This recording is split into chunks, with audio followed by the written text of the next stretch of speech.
We're going to talk about environmental issues and the real estate transaction. As a real estate agent, you need to understand what the environmental issues that are that impact real estate. We have environmental issues and health issues that are based on environmental hazards. And although real estate professionals are not expected to have technical expertise necessary to determine whether there's a hazardous substance, you should be familiar with the state and federal environmental laws and regulatory agencies that enforce them. You also need to understand when you're representing selling a house, if there are environmental issues, and also when you're representing somebody who's trying to buy a house, if there are issues, what to look for. So we're going to talk about the basic environmental hazard real estate profession should be aware of, protection by the client, as well as the personal risk or liability of non-disclosure. So again, this disclosure piece that you need to understand. We'll also understand groundwater, water table, and describe provisions of Safe Drinking Water Act, which you understand what happens with safe drinking water. Describe issues involved with underground storage tanks, associated legal requirements facing property owners. Explain regulation involved in creation, operation of waste disposal sites, and control of brownfields. Some of this is more commercial than residential.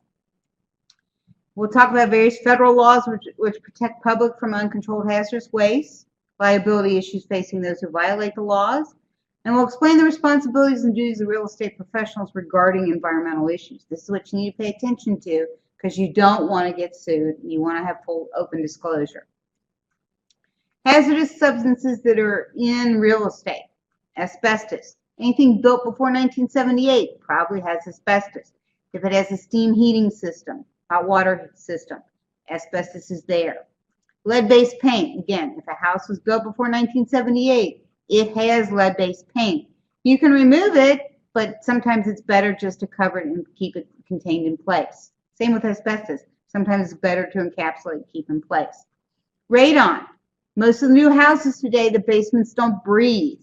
And radon is a trapped gas, comes up from the basement. And when I started this business about 30 years ago, we were having radon tests done all the time. So know about radon tests. Formaldehyde. What is the off-gassing? What causes that? Carbon monoxide.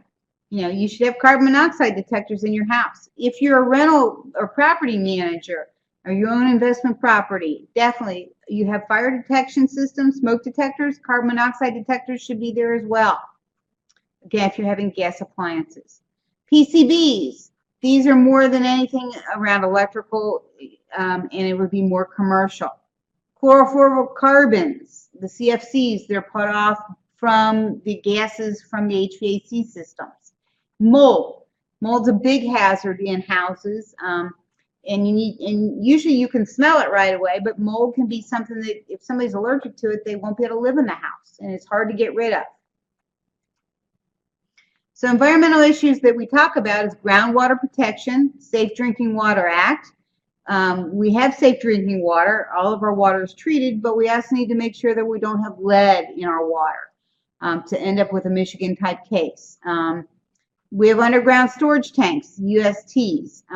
These are things that are governed. You will run into underground storage tanks periodically with residential real estate. Real estate that was built in the 20s and 30s that had heating fuel. They would use underground storage tanks. The house that I grew up was built in the 60s.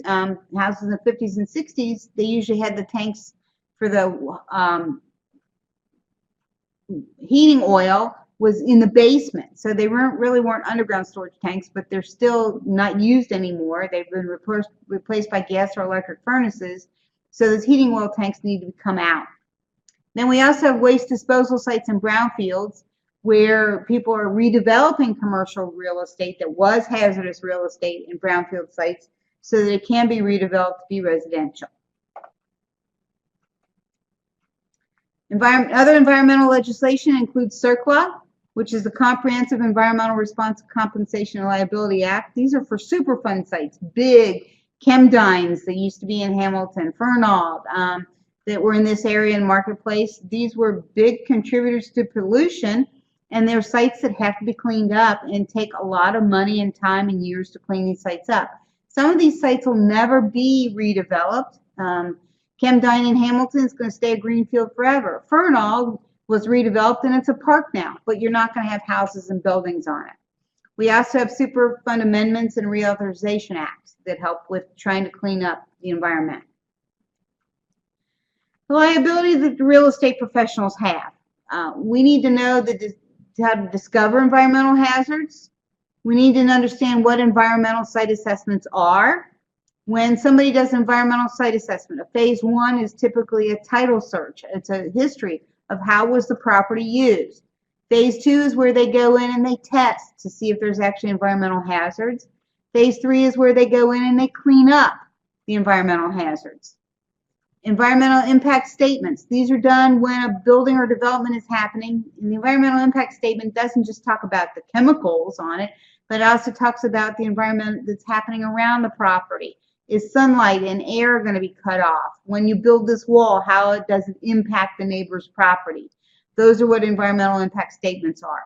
They're not for residential, but it's typically done in commercial properties or redevelopment properties. And then we also have disclosure of environmental hazards that you would have to disclose on a property disclosure form.